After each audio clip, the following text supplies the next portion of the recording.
Ito mga kaparkoy ang isa sa pinakabumigla sa aking phone ngayong 2025 to 2026 which is the OnePlus A6. Bale, isa to sa pinaka-best contender phone ngayon pagdating sa budget gaming phone ngayong taon. Pero ang tanong, pang gaming nga ba talaga? Kaya sa video na to, isasalang natin yan sa ating extreme gaming test na kung saan lalaruin natin ng tuloy-tuloy at walang humpay itong 10 high demanding graphics game na to at isa-set up natin yan sa pinakasagad na graphics and also FPS settings na supported dito sa device na to habang nilalaro natin sila. Para malaman natin kung okay nga ba talaga yung performance, optimized ba itong phone na to, and also okay ba yung thermal technology ng OnePlus A6. Kaya kung iniisip mong bilhin itong phone na to in terms of balagbagang gaming, nasa tamang video ka at ngayon, pag-usapan na natin. And syempre, dating gawi, quick review lang para sa mga kaparkoy natin na hindi pa napanood yung full review. Bale, equip na to ng previous flagship chipset which is the last year flagship Snapdragon 8 Elite. And gaya ng sabi ko sa full review natin, alam na natin yung performance ng Snapdragon 8 Elite. Pero different brand, different phone model,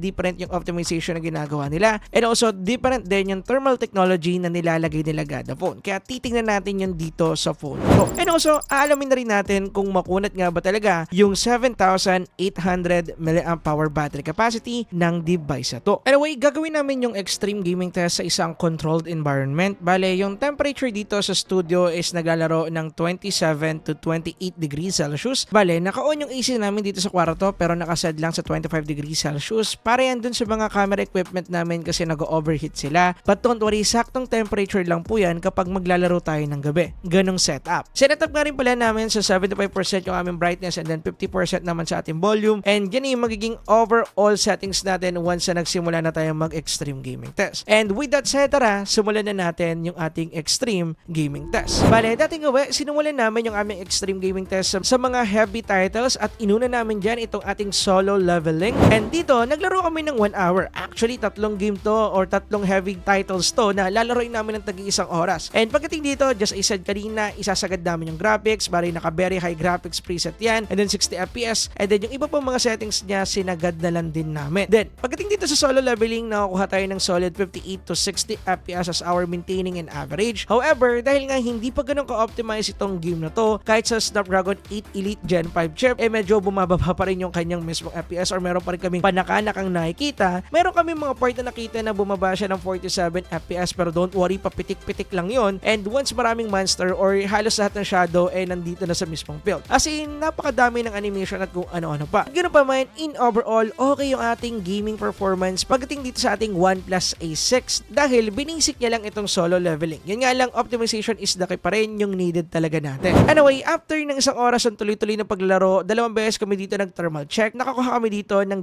almost the same temperature. Nasa 37 to 39 degrees Celsius yung nakuha namin. Then, after ng solo leveling, isang oras yung nakalibas at meron pa tayo dito natitira na 91%. Nga pala, gusto ko lang linawin na every 1 hour, magbabattery check kami para aware kayo sa consumption ng kada game. Anyway, next naman namin sinalang dito is itong Genshin Impact. Then dito, sinagad lang din namin siya sa kanyang pinaka-highest settings which is highest graphical preset settings and then 60 FPS combo. Pero dito, in-on namin yung frame rate interpolation kasi dun sa ating full review, halos hindi uminit itong Genshin Impact nang naka-on ang frame rate interpolation. So gusto kong makita kung ganun pa rin ba yung mangyayaring case once na naglaro na kami dito ng isang oras ng tuloy-tuloy. And mind you, naka-on din po yung ating Pro Gamer mode and then nakasagad din yung ating resolution settings dyan, pati yung refresh rate. Sa lahat po ng game, ganyan po yung gagawin natin. However, yung ating frame rate interpolation or hyper frame rate, bihirang game lang or itong Genshin Impact lang yung inactivate namin dito sa mismong extreme gaming test dahil currently siya lang yung supported at the moment. But anyway, mabalik tayo sa Genshin Impact. Nakakuha tayo dito ng solid 122 FPS as our maximum FPS and then nakakuha naman tayo ng 120 as our maintaining FPS. Kung meron naman ako nakitang pagbaba dito, nasa 119, 118 which is a pretty normal drop para sa game na Genshin Impact, lalo na kapag medyo nagkakaroon tayo ng transition sa mga mapa or sometimes maraming mga skill, which is gaya ng sabi ko, normal naman na nangyayari and also hindi nyo mapapansin unless meron kayong gamit-gamit na FPS meter. But in overall, binisik lang po ng OnePlus A6 yung gameplay natin dito sa ating Genshin Impact. Pero dito ako nabigla dahil pagdating sa thermal na nakuha natin dito, naglaro lang ng 35 to 37 degrees Celsius. Same ng result na nakuha natin sa ating full review na 30 minutes ang nating nilaro and same settings. Anyway, next naman nating isa lang which is pinakamabigat na game sa kanilang tatlo, WUWA or Wuthering Waves. Bale, dito sinetap namin din siya sa pinakasagad na settings niya, high graphics and then high resolution, then nakasagad na rin yung iba pa niya itong settings and then 60 FPS combo. Then pagdating sa 1 hour ng tuloy-tuloy natin paglalaro dito, nakakuha din tayo ng solid 58 to 60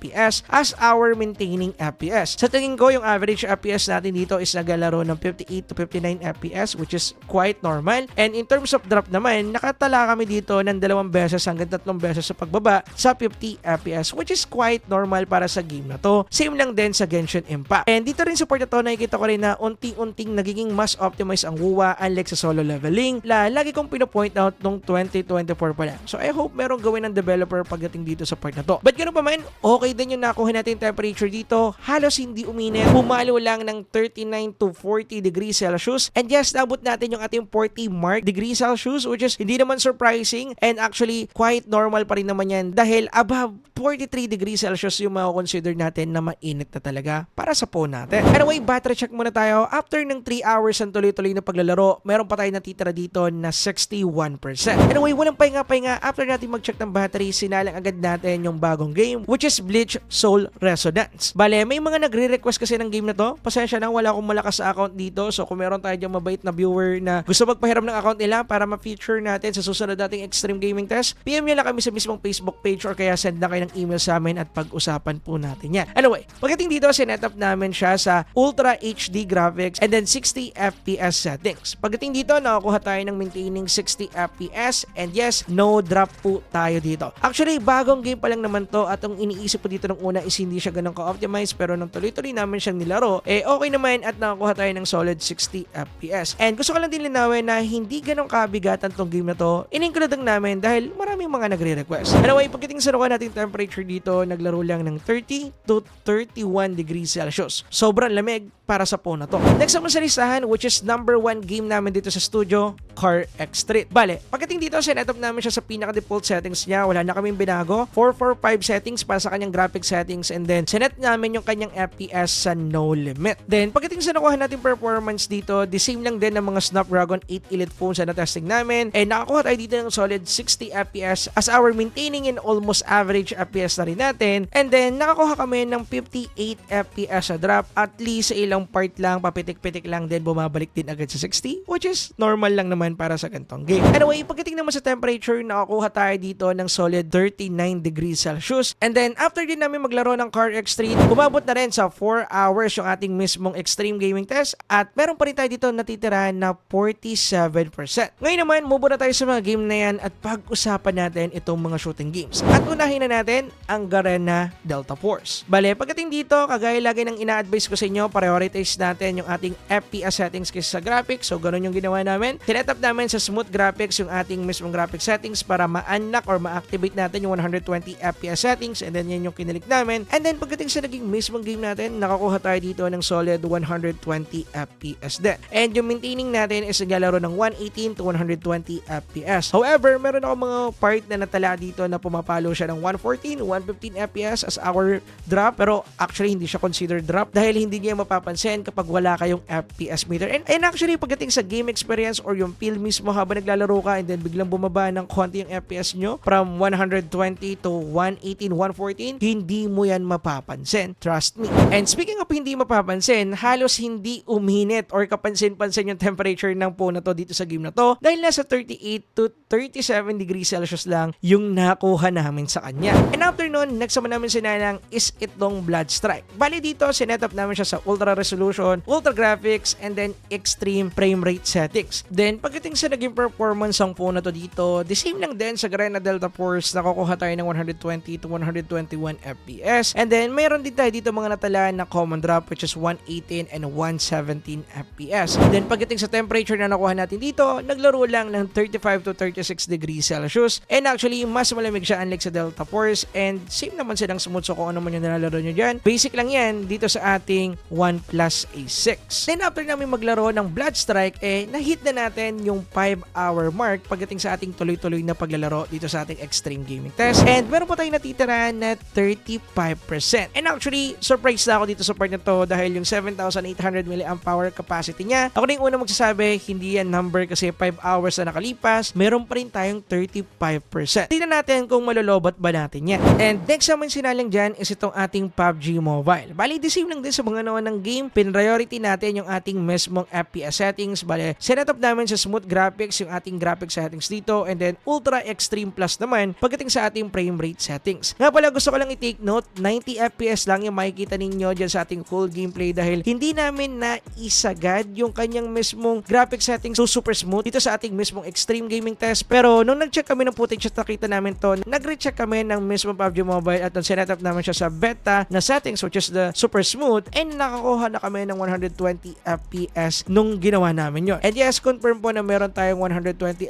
FPS support dito. 90 FPS lang yung nakikita nyo ngayon kasi mali yung na-setup namin nung ginawa namin yung aming extreme gaming test. And yeah, ganun pa man, okay yung naging performance natin, goods na goods, wala naging problema sa ating whole gameplay. Nakakuha tayo dito ng 35 to 36 degrees Celsius. Next naman namin sinaling dito is itong Valorant Mobile. Bali dito, sinetup namin siya sa mid settings and then 120 FPS combo. Ngayon pala, supported na yung 144 FPS dito sa Valorant Mobile. However, hindi namin na-iset or nakalimutan namin iset nung ginawa namin yung ating extreme gaming test. And currently, hindi pa rin namin ako-confirm if supported na ba netong 144 FPS kapag naglalaro ka. Pero sa tingin ko, oo, dahil hanggang 165 Hz yung ating supported na refresh rate dito sa phone na to. So I think supported yung 144 FPS, pero just I said, hindi pa namin ako-confirm out the moment. But ganoon pa man, in overall, pagdating sa ating mismong Valorant Mobile, smooth na smooth yung performance. The same sa mga phone na testing natin before, 120 FPS yung nakuha natin dyan all the way. Bale, bumababa lang yung kanyang FPS o 60 FPS kapag deathcam na or namatay tayo and then nag-expectate na lang tayo sa laban. Doon lang siya bumababa kasi nakaset yun or nakakap yun sa 60 FPS. And yeah, in overall, kung Valorant Mobile talaga yung gusto mong laruin, goods na goods po itong phone na to. Then after ng ilang rounds sa paglalaro dito sa Valorant Mobile, nakakuha lang tayo dito ng 35 to 36 degree Celsius, which is not bad.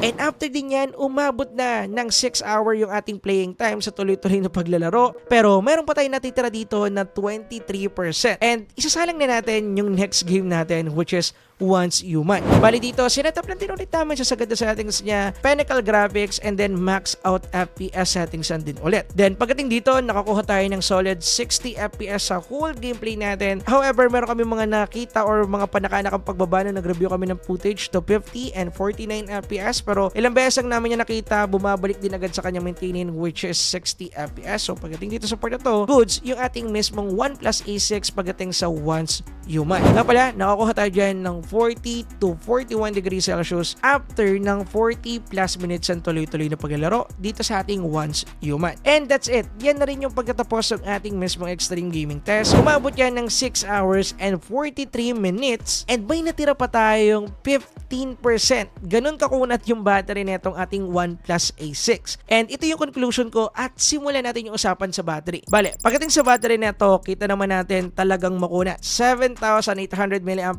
battery capacity is not just a number or a joke pagdating dito sa phone na to. Maganda rin ang power management ng OnePlus kasi gumamit nga ako dito ng frame rate interpolation. For sure, kung hindi ko yung ginamit sa loob ng isang oras, mas mataas pa or medyo mataas-taas pa yung matitira sa ating battery juice if ever na hindi ko yung ginawa dito sa ating extreme gaming test. But ganoon pa man, good sinukuha nating result at yun yung kinakailangan natin. Kaya in terms of battery, kapag usapang gaming or kaya balagbagang gaming or gagamitin natin to sa whole day, for sure, kayang-kaya kang itawid ng OnePlus A6. Yan yung mapapatunayan natin based sa ginawa natin testing. Now, pagdating sa performance nito, hindi na natin kinakailangan pa pag-usapan. Snapdragon 8 Elite, talagang maganda, talagang malakas. Ilang beses na natin yan nakita sa ating mga extreme gaming test video. Pero, in terms of optimization, nakita rin natin na mayroong mga part na hindi pa ganun ka-optimize ang OnePlus A6 pero bilang lang naman na game. And actually, sa buong kabuuan ng extreme gaming test natin, nag-work naman ng smoothly and fine ang ating ating OnePlus A6, lalo na pagdating sa thermal natin. Although, nakahit tayo ng 40 to 41 degrees Celsius which is normal para sa isang gaming phone, pero consider pa rin natin yan as normal temperature kasi below 43 degrees Celsius pa rin po yan. Although, yun nga lang, controlled environment yung sinetapan or sinalangan natin ng OnePlus A6 nung ginawa natin itong ating extreme gaming test, pero magsaset pa rin to ng baseline sa overall performance and also thermal ng OnePlus A6. Lagi niyong tatandaan na mag-iiba-iba yung temperature na makukuha ninyo. It depends sa environment or place kung saan kayo maglalaro. Siyempre kung mainit yan, nagbibigay pa rin yan ng factor kaya kinakailangan gamit pa rin talaga tayo ng electric fan, tutok nyo yan dyan. Pero ako na yung unang magsabi, hindi natin kinakailangan gumamit dito ng phone cooler at least kung hindi ganun kainit dyan sa area ninyo. It may vary pa rin talaga dyan sa place or environment ninyo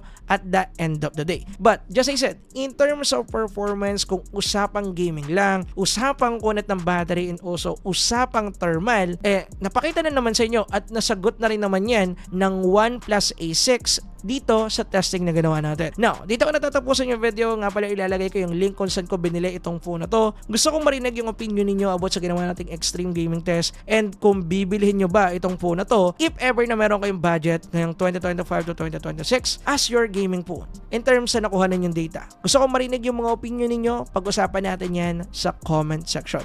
Yun lang guys. Peace.